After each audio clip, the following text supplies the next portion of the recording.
welcome back to Sussex. Thank you. I heard you say in another interview that you thought history was about the details, and this made me think, is there something that historical fiction can offer us in terms of an insight into the past that traditional history cannot? And if so, what is this? I think it can do two things principally. One is that, in a way, if you want to know somebody, you look, of course, at what they've done and if they've left any writing, what their writings are. But what the historian then does almost unconsciously is what a novelist does, which is to construct from that their view of the person. And that's an imaginative construction. History is a work of imagination, in a way.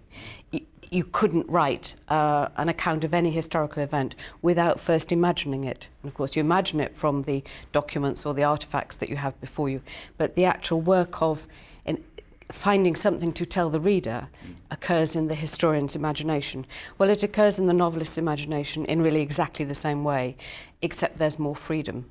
So in one way, I think it's a very, very similar process. The other thing that I think historical fiction can do, which I find incredibly inspiring, is that sometimes there are gaps in the record which really have to be accounted for, and the historian can't account for them because there's a gap. All the historian can say is like, we don't know what happened then. This person disappears, they come back with potatoes. Okay, probably they went to America.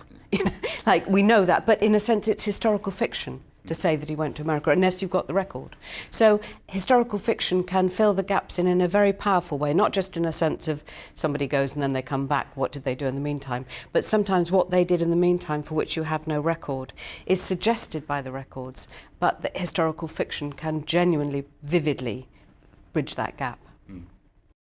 I mean, history as an academic discipline, if we're kind of juxtaposing the two, is kind of commonly seen to be in decline at the moment. So kind of traditional classical books of history, people seem less interested in reading.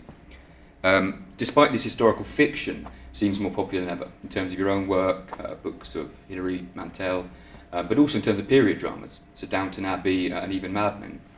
I mean, why do you think it is that fictitious representations of the past are so popular at the moment? And is it a good thing people are getting their history through this kind of medium? It would be disastrous if that was the only way they were getting their history, but certainly I know from what my readers tell me and write to me, a lot of people start with the fiction and then go to a history. And although academic history, school history may be in decline, I really think that popular history, history on television, documentary history, is really, really thriving. I mean, I notice how many programs people ask me to contribute to, what the interest is in the history behind the novels. So I really think that what we're seeing is a revival of history in a certain way, and that's going to spill out. So I think there's a lot of people at school now who are reading about the Plantagenets, who will then take an interest in history and go on to university and study probably something else altogether. So history's kind of evolving rather than necessarily declining and kind of changing the way it's communicated. Like everything else, it comes in and out of fashion. Yeah. But I think what's happened is what really inspired me at Sussex, what I really learned at Sussex, was the new history, which was the history of, both micro-history and radical history, and the history of dissent and the history of poor working class people, race history and women's history. In a sense, that was a takeoff, that was a new fashion in history, which has come through from everyone in my generation. So people like Simon Sharma like that sort of history too. I love that sort of history. My fiction is like that, Sharma's history is like that. And that's, I think, inspired a whole new wave. So really what I think you're seeing is the tail end of a less, to me, less interesting form of history and the rise of a new form. Well, in recent decades, history has been kind of recalibrated by what's widely referred to as the cultural turn. So historians are turning their attention more to the stories that people use to make sense of their world and their past, rather than pursuing an objective truth or past. Do you think there's any kind of relationship between this intellectual change and development in the last few decades and the growing popularity of historical fiction? Absolutely, I do. And I think there's a dialogue, because basically what we're talking about is narrative.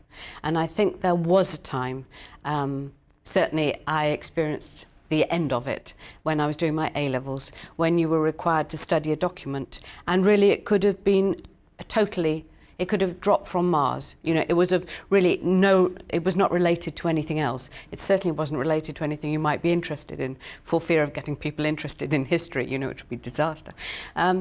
But you know, then I came to Sussex, and I actually didn't come to Sussex to read history. I came to read English, and I just fell in love with history, because what I discovered here was a narrative which I hadn't even known existed. And it was a narrative about dissent and a narrative about oppression and, you know, class warfare against it. And that was just a thrilling, but it's a narrative. It's still a story, but it's a story. And I think really that what we're seeing is the rise of history as a story again.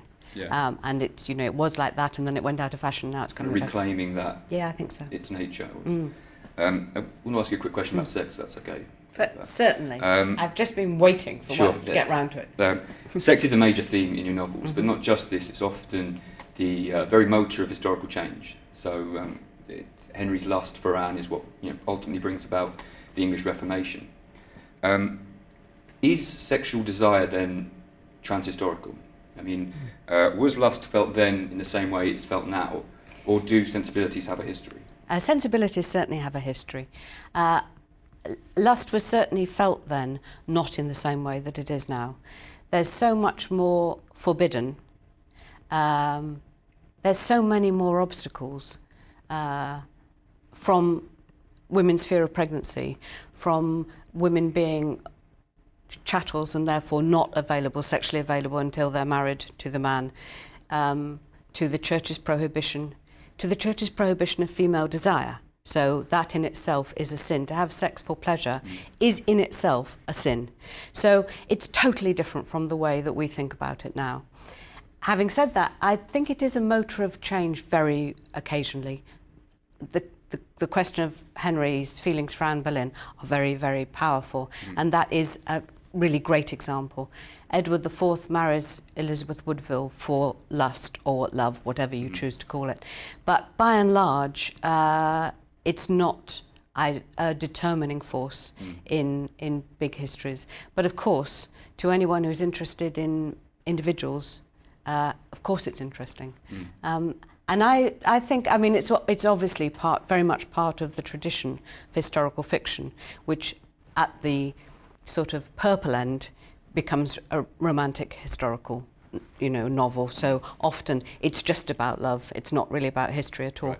But even at the furthest end, I think you have to account for the fact that historical people do feel a lot of passion, but they will feel it differently from modern people. Right, yeah. It's hard to allow for that. Yeah. I think watching your films, that's kind of the thing that strikes me, is that kind of, that thing with history in general, where you try and put yourself in the place of those people at that time, whether those emotions were perhaps the same ones or perhaps they've been shaped by the historical conditions.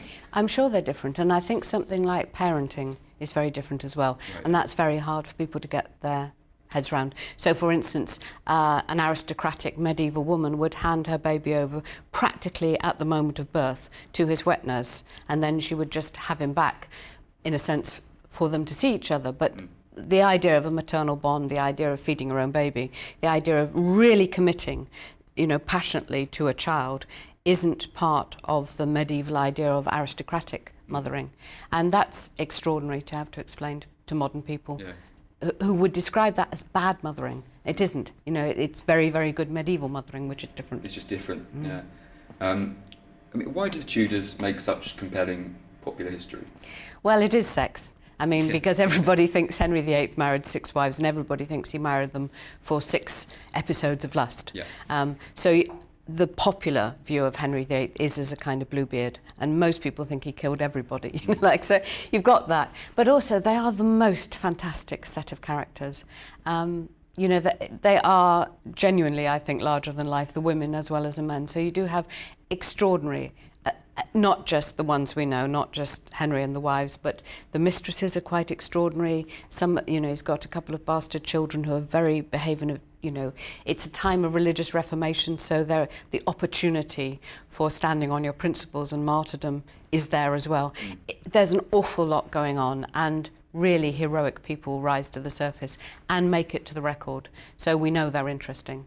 Having said that, popular culture adores Henry VIII because you see this, you know, Holbein's Henry, this enormous stocky king, and you think of him as this sort of chocolate box king. And so one of the things I think that modern novels do with the Henry image is describe it in a different way. So Hilary Mantel's Henry is not like that. My Henry is not like that. Okay, yes. I mean, in terms of that image of Henry, I want to ask you a question about kind of gender and how that works in your books. I mean, most of your novels do have strong female characters at the centre of their narratives. I mean, do you consider yourself a writer of feminist literature? Oh yes, absolutely, from the very beginning. What does the term mean to you at the moment? To be a feminist means to me at the moment that you're basically supporting equal opportunity for women in every area. To write feminist literature, I think, is to focus upon the story of women, and for me to seek out, and when I can find them, tell the story of women who play against the stereotype of vulnerability and submissiveness. So even when I'm writing about Catherine Howard, who is clearly a very ill-educated, quite silly, very young woman, it's actually a story about a woman trying to find her way in a world which is not designed to help her. And in that sense, even telling the story of someone who was ultimately the victim of judicial execution, of murder, it's still the story of someone who's fighting for her life and fighting for an opportunity to become the person that she should be. So your series, The White Queen, is currently being filmed by the BBC. Will be shown next summer. I mean, what's it like to have characters that you created represented on screen? What's it like when you first kind of see them? It really depends on the filming, and it really depends so much on the script. What I notice now, having been involved in a number of dramatisations, adaptations of my novels into film, is it's the script that worries me the most. It's the script that I get most unhappy about. So it's still the words.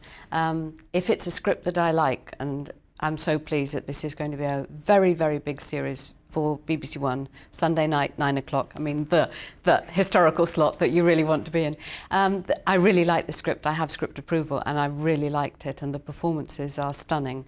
And it's an almost completely pleasurable experience, whereas working on something where the screenwriter has, in a sense, taken some of the story, but not all of it, certainly not taken my prejudices and my views and my biases, and in a sense produce sometimes a really very good film. It's a very odd experience. It's quite dislocating. It's like somebody did a film about your mother. You know, you don't like it really. It's you know, intimate to you. It feels intimate. Yeah. I'm thinking about kind of the most famous reproduction of your work, The Other Bolingo. Did you have any say about things like casting? For example, casting of, say, Henry, or of course Anne, even the physicality or the visuals of them could perhaps have implications. When I first sold the option for an adaptation, we thought, it makes me smile even now, we thought we were going to make a very small scale, sort of little arty cinema movie, which would be really quite different about Henry VIII, but more about how to be a woman in Tudor England. You could try and be queen, or you could find your own way, and your own way would lead you ultimately to quite a normal, relatively poor, domestic Tudor life. Well, a Hollywood producer got wind of this, got hold of the book, bought up the script from the people I had already sold it to, so it went into joint production. They then spent, by the end of the day, £72 million on this production, at which point, you know, they say to you, would you like Eric Bana? And you just go, ah. They say to you, we've cast Natalie Portman, we've cast Scarlett Johansson. You're not going to argue about it. And if you did argue about it, they'd say, that's really interesting, thank you for your comments. Right, you know, it makes no difference. Yeah. So it's really like the circus running away with you. You know, you're really just part then of an enormous industry which is going to make the thing they want to make, and that's the thing they think will sell at the box office. And if you say, actually, it was supposed to be in some ways quite an alternative view, you know, you're not. Did you going try to and say that? Were there points? You know, was there a negotiation there at all? Or? I did pursue my view of how it should be all the way through the script process, and there was a couple of scenes that I strongly objected to, and I publicly strongly objected to that.